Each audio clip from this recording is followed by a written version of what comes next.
มาสิได้2 ก้อนนี่ก็ได้ละก็3 ก้อนเงินแตกแล้ววะ สบายดีทุกคนสบายดีตอนสวยเด้อมื้อนี้นี่ก็มาเริ่มเก็บเบียกตอนทุกคนเนาะไอโอนไปกินข้าวมาละเสียบเนื่องจากคลิปก่อน EP ตัวกอเรียบร้อยละใส่ฝาเรียบร้อยแล้วเนาะไอโอนก็มาเฮ็ดฟังนั่นต่อเดี๋ยวตัวสิไปยาปูนสวยลาวท่าเนาะจึงบ่เป็นการเสียเวลาค่อยๆยาแล้วก็จึงสิมาเริ่มเฮ็ดฝาห้องน้ำทุกคนสิได้เริ่มกอก็ทางนี้ก็ได้ไอโอนเพิ่นดิ่งเรียบร้อยละดิ่งสายดิ่งอย่างเรียบร้อยแล้วตอนนี้ก็มีแต่เกี่ยมกอเนาะที่จริงกับกอเลยก็ได้ละ แต่ว่าค่อยๆเป็นค่อยไปกันก็ได้เดี๋ยวตัวท่าไอโอนก่อนจึงมาเริ่มกอมาตั้งวงกบบัดเดียวเดี๋ยวตัวไปช่วยไอโอนเห็ดอันนั้นก่อนยาปูนไม่แล้วไว้อันนั้นก็ยัดสิแล้วละอันนี้เหงื่อแตกเลยผสมปูนไว้กอตัวนั้นสำซาวผมอย่างเห็ดปูนก็พอดีมัดสมไปเลยพออยู่ไหวอ้นปูนอ่ะคู่นึงอ่ะ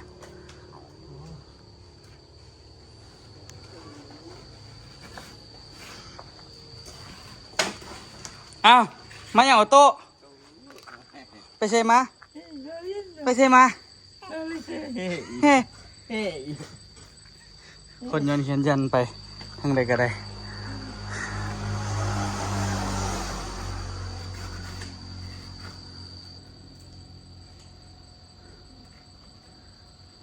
ง่ายอยู่เนาะข่อยก็ใส่อันนี้แหละคือว่าง่ายไปบุดเดียวก็คือว่าแล้วอยู่ข่อยก็ได้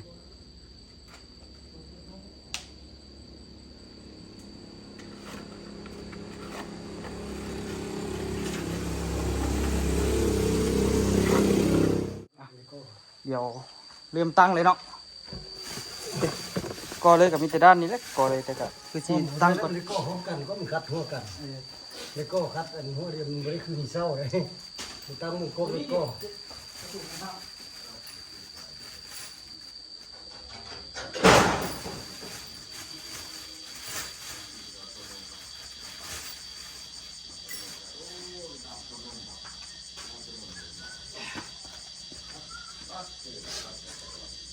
เข้าในเสื้อหรือออกนอกเสื้อ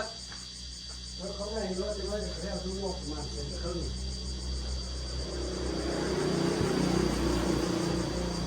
สูงของน้ำแต่ว่าคานมันบนสูงบนต่ำแปลงเรา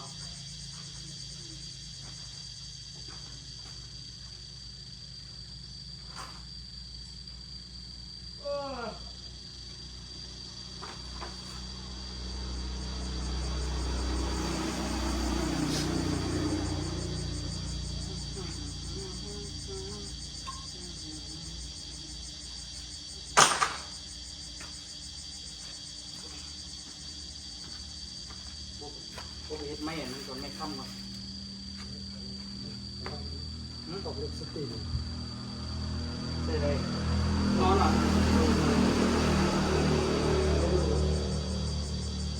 ลงมือน อนนี่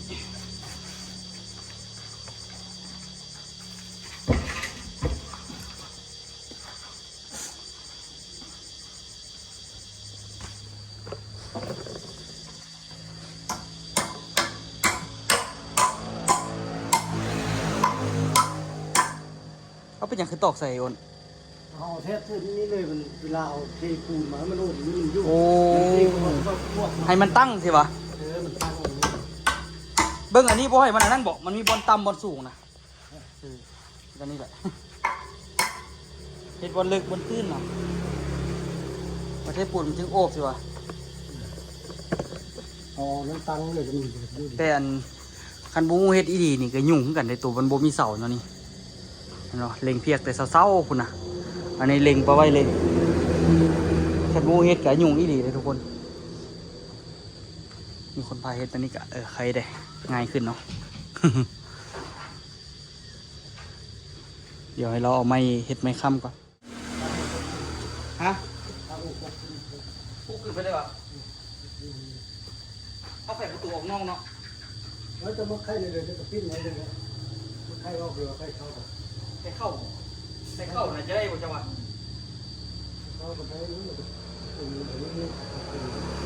ใส่เข้า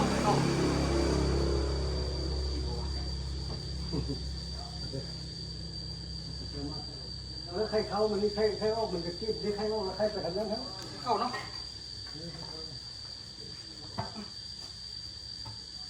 ไข่เข้าเป็นตัวปูโตของเดือนทางนั้นไม่ต้องยักลงอีกคนเดียวนี่นี่แต่ทางนั้นซุ่มคนได้สิกินเลยตรงนี้แต่นั้นก็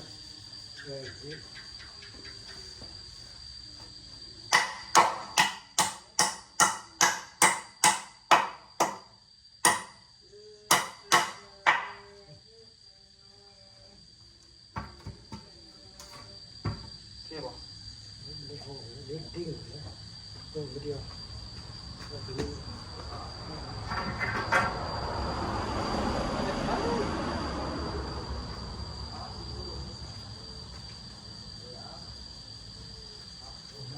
สิ่งนะ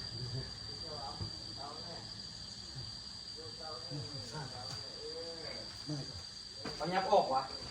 แล้วมันได้ลื่นออกจากเส้นนั้นสักเส้นแล้วเวลาเอาโบกมันก็เพื่อเวลาโบกเลยเอาก็มันต้องจะได้อย่างนี้ผมมีโซ่ผมมีดิบเลย สอแล้วสิมีเยอะสอ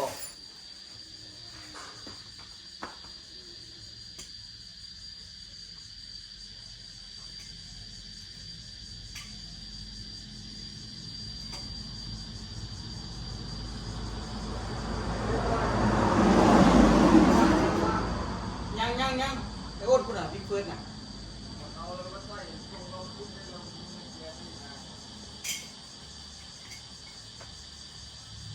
ประมาณนี้อ่ะ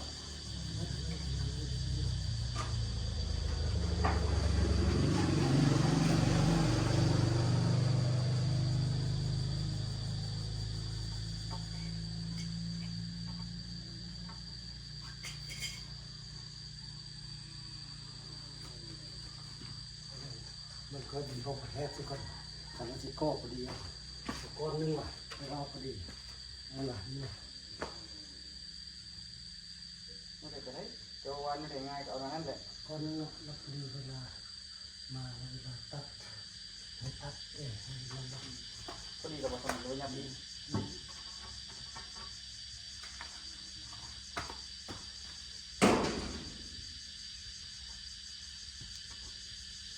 เดี๋ยวเพื่อปูนที่ ปูนได้เลย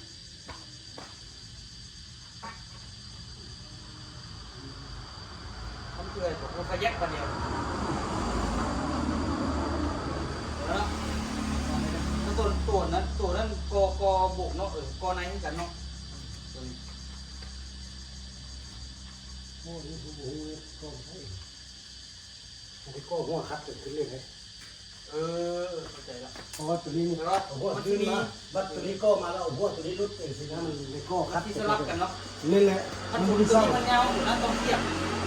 มันมีเศร้าด้วย ต้องเทียบกัน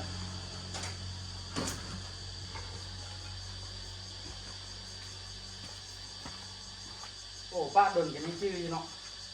โอ้โห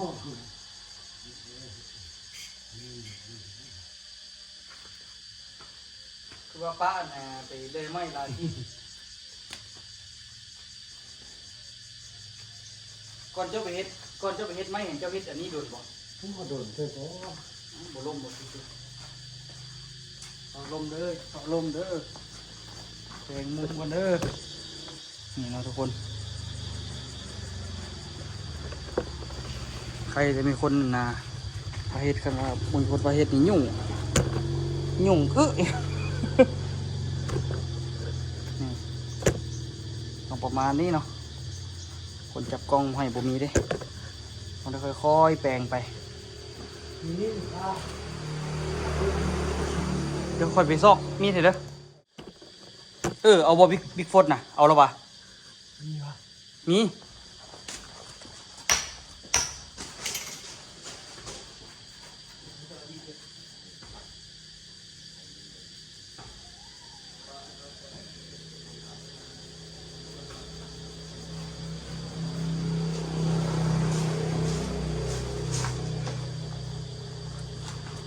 เนาะพอดีสีฟ้า จับไปเลย จับบ่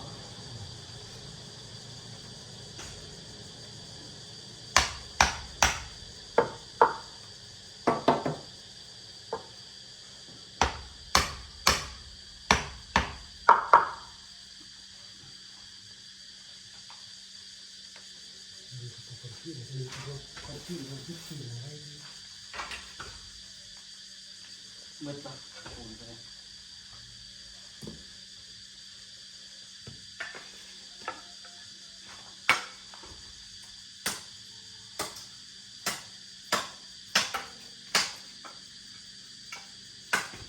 โอ้ปีที่แล้วก็ฝากกันเลย นี่มันได้ตั้งมันมีหน้าเลยมันคงมันมีเศร้าเลย บ่ฝากนะครับตัวที่แล้วบ่เป็นธรรมดาจักมือหรอกเกิดขึ้นครับแต่ก็อันที่เรียกมาไว้กับไว้อยู่ไว้บนนี้ได้เห็นบ้าแล้วขโมยได้บ้าไปแล้ว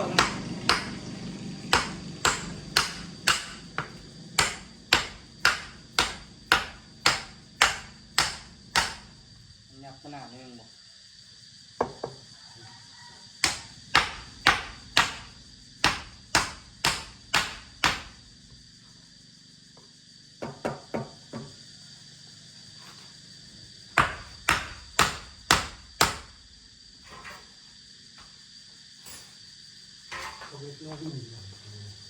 เอา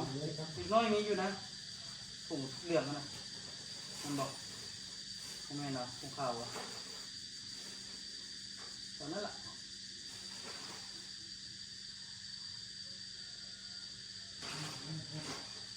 ต้องได้จับไปตลอดตัวนี้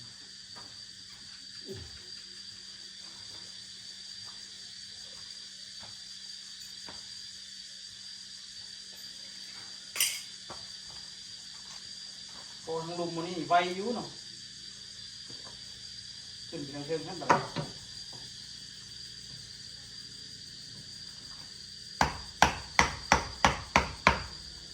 ไปแล้วอุกอังบนโบกข้างนอกนะไปเลยแค่บอกทุกใจคนนี้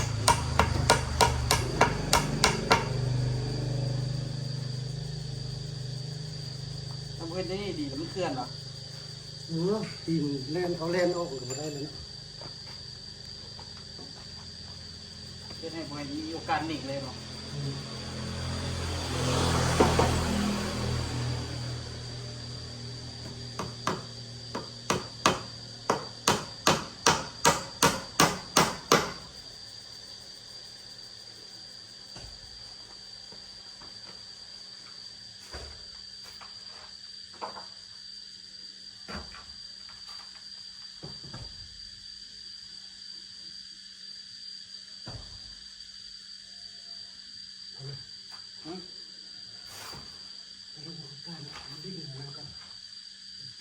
เดี๋ยวจะ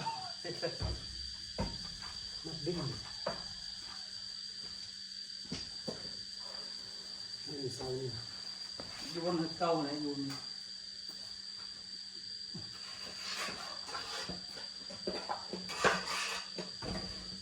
วางบ่ได้หรอก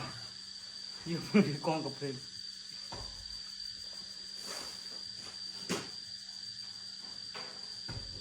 ที่บ้านแล้วว่าเราประตูดีก็ได้ที่บ้านเนาะ อันนั้นเลย ฮะ เม็ด จับ เนี่ยที่จะทำ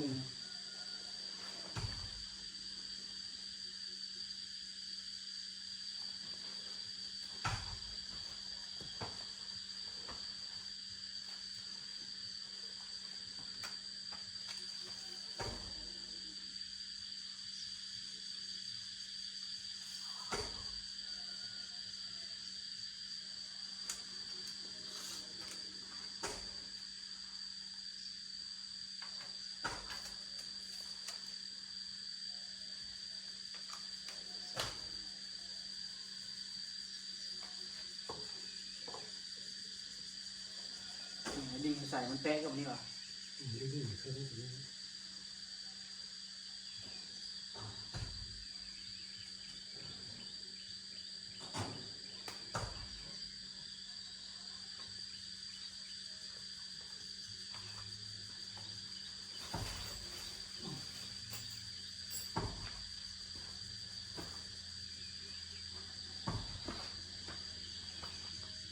ด้านเขาเจ้าให้ฮับอยู่แถวบ้านฮับยุ่นบอกกี่ตัน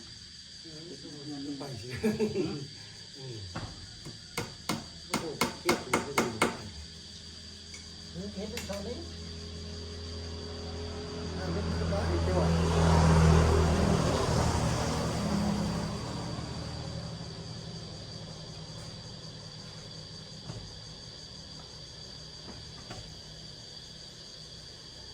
คือระบบนี้ก็ได้เนาะ โอ้ดี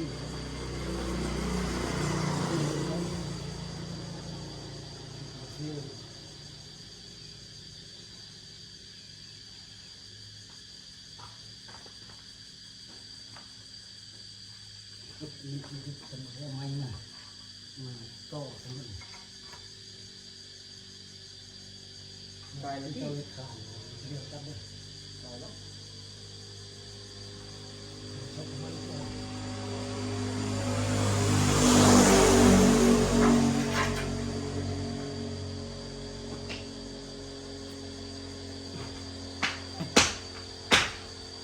มีมือไปจับกล้องเลย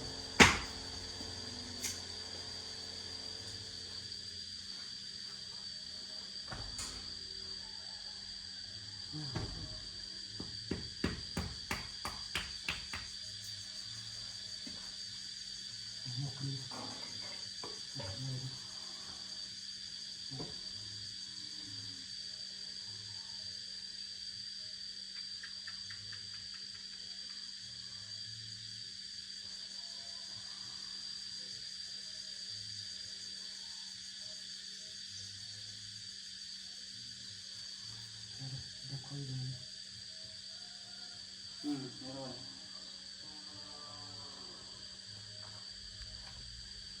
โอ้โหต้องใส่น้ำหน่อยนี่เนาะ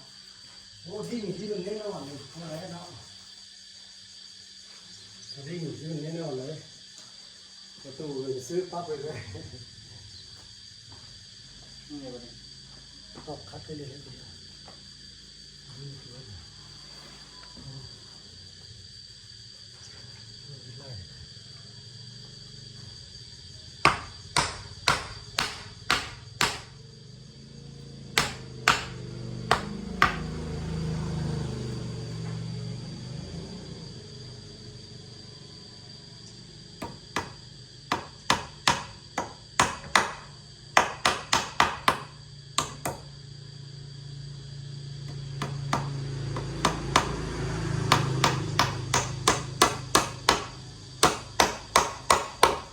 จับประตูขึ้นนึง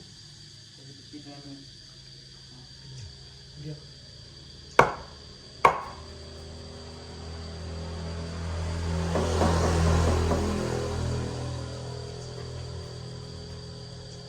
ไปที่ไปที่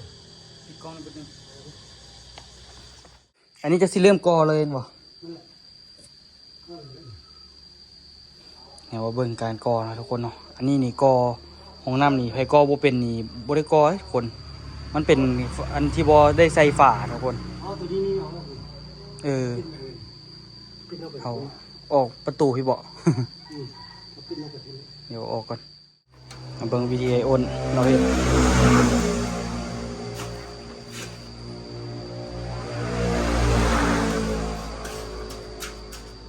ในมือลงมือเฮ็ดเองอันนี้เอาไปเอามาสิเฮ็ดเป็นหมดสิได้นี่ได้วีซ่านำมาได้นี่ ทำนั่นเฮ็ดอยู่เฮ็ดเฮ็ดเฮ็ด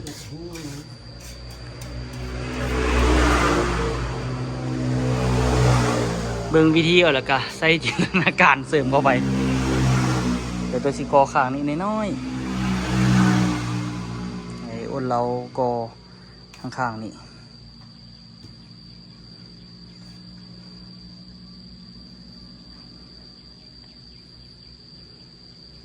ดึงเสือกดึงปุดเนี่ย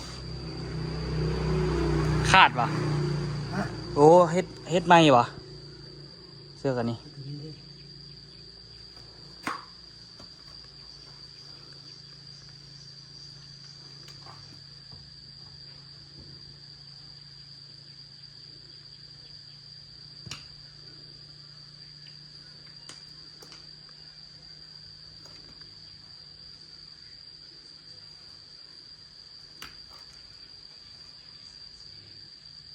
โอ้มีเสือกอยู่หั่นอีก เรื่อง เสือกนี้ได้โซทิ่มได้แล้วเนาะ โอ้นี่แหละ เพราะว่าต้องได้กอติดเด้ฮะ บริหิน โอ้กอ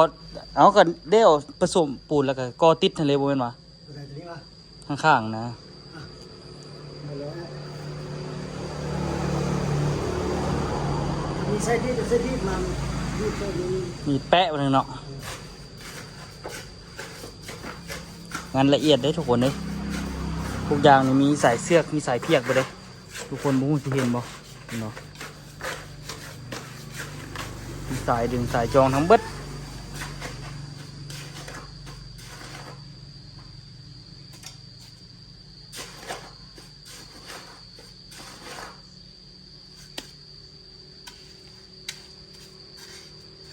มีหดน้ำลายเดี๋ยวอีกเตี้ย ว่าเปียกไรกับบุดีอีกเนาะมาเบิ่งวิธีก่อฝาแบบผมเสานะมีสิวิธีบ่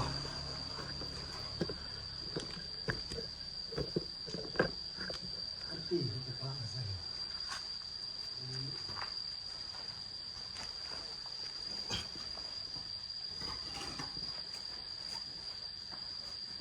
ก่อวัดอะไรถ้าดีแท้กะก่อวัดหัวแล้วเทคานที่สิเนาะกินไปให้มืออื่นก่อต่อ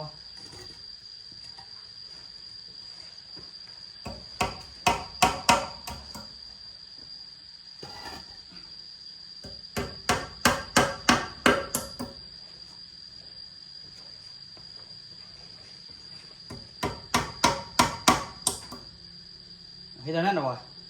เอาวันนั้นก็ได้ใส่เล็กใหญ่อีกเอาเล็กลงเล็กน้อยนี่บ่มันจับกูไม่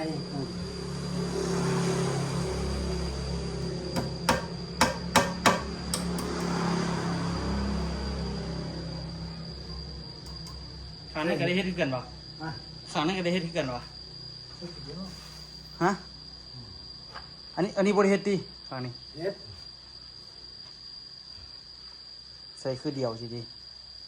จะใส่แต่ตัวเดียวเนาะ ใส่ทีเดียวบ่มันใส่ตัวเดียวเลย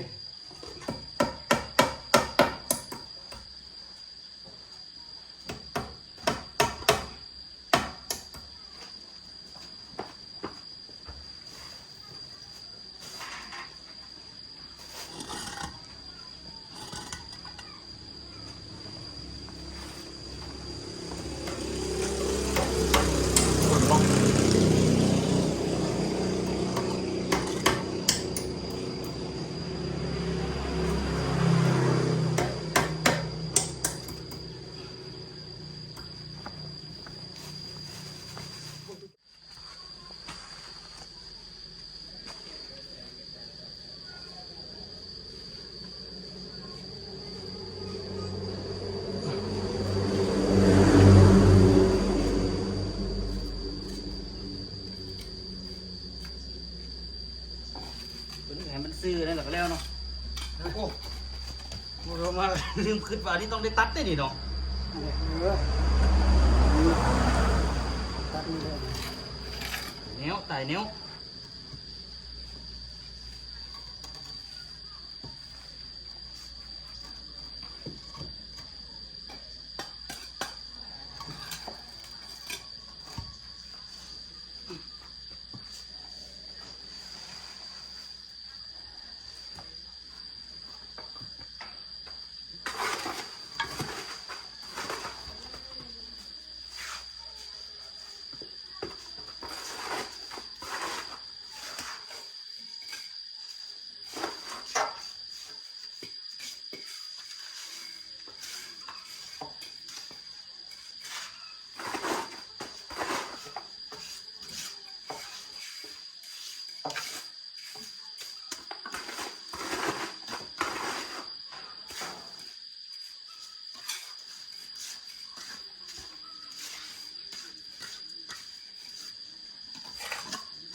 ประสานกันนะนี่เนาะ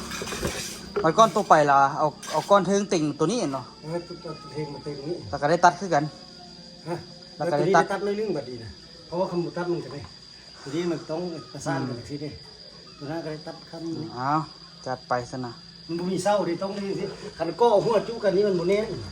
โดยแม่นอยู่สลับกันนี่คือสิแน่นเตอะเนาะ โอ้แม่นเลย ใกล้ละเดี๋ยวเอานี่มาใส่กอขึ้นแล้วกะกอขึ้นแล้วเอาประตูมาใส่ไหลขี่ได้ละ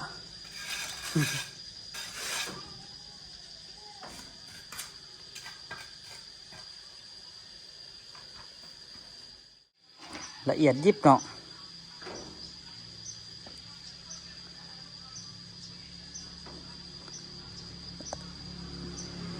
ก็ไปเรื่อยๆทุกคนตอนนี้นี่กาได้นี่ละ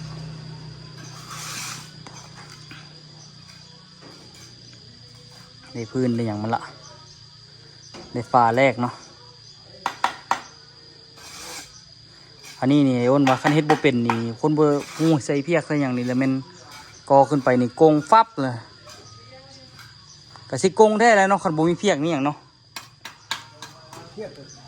เวลาเอามุมมันได้เพียกบางคนบ่ฮู้บ่ นั่นแหละบางคนบ่ฮู้เอามุมนี่แหละค่อยว่านะ สิโคตรเลย คือสิกะเอา บรรทัดซากแล้วก็ปักเอาแหละ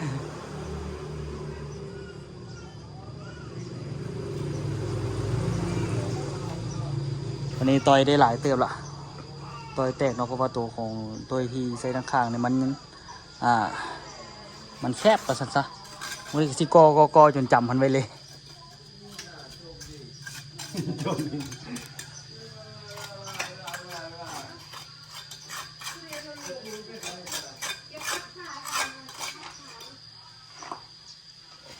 ฝาอันนี้มันละน้อยไป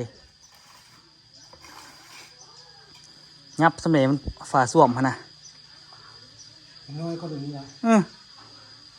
แต่ว่าคันยับในนึงกับพอดีปิดได้อยู่ พอดีที่เราจะกระปูนแบบโบกคำมันพอดีร้านกันนั่นเลยถ้ามันวิทย์นั่นแหละพอวิครอบแล้วเจ้าปูนเวลาเราโบกมันก็จะแต่งได้ดีคำนึงเจ้าปูนใส่แล้วเจ้าจังหวะมันติดปุ๊บแล้วเจ้าก็จะติดออมนี่มันจะอยู่ดีแล้วเราที่เอาดีนี่มาวางใช่ที่เลยเราจะเที่ยวมันติดออมที่มันบุจะอยู่เลย เฮ้ไหนก็ เราปูนใส่น้ำนี้นี่ก่อนนะใส่ปูนเข้มปูนแบบผสมใส่ จึงเอาเปอะลงสิวะ เราจะฝ้าวางปุ๊บลงมันติดเราก็จะเอาติดออม เอาเฮ็ดตัวนี้ก่อนว่าสัน เอาจะก็เห็นกันได้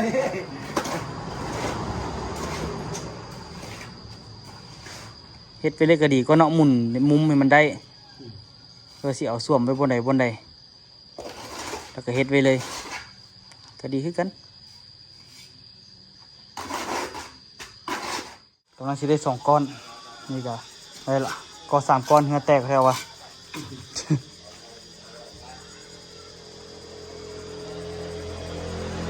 อันนี้ก็มา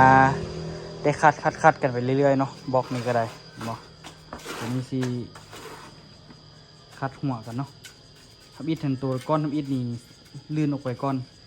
อันนี้ก้อนที่2เลยเอาคัดกันสิเบิ่งวิธีกันนะไอ้อ้นใส่เล็กนี่นะใส่ยังไง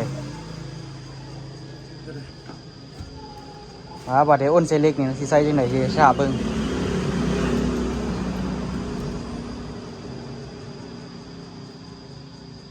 ทบหลักกระวางยี่หัวนี่เลยเห็นบ่ ตัวนั้นใส่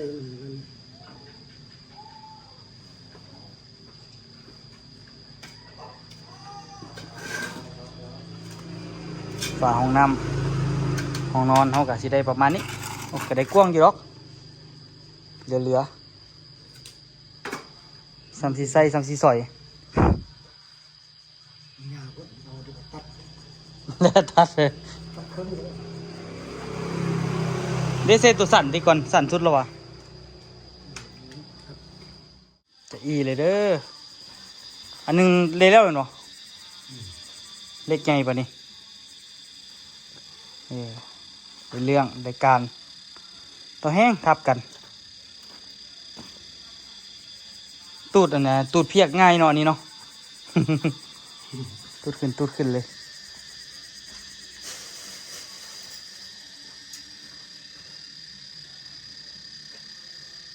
เอาอันนี้ของ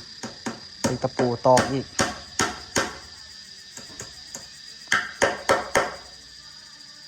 ตัวนั้นลืมใส่ละใส่ก้อนที่3ละยามันข้างซิ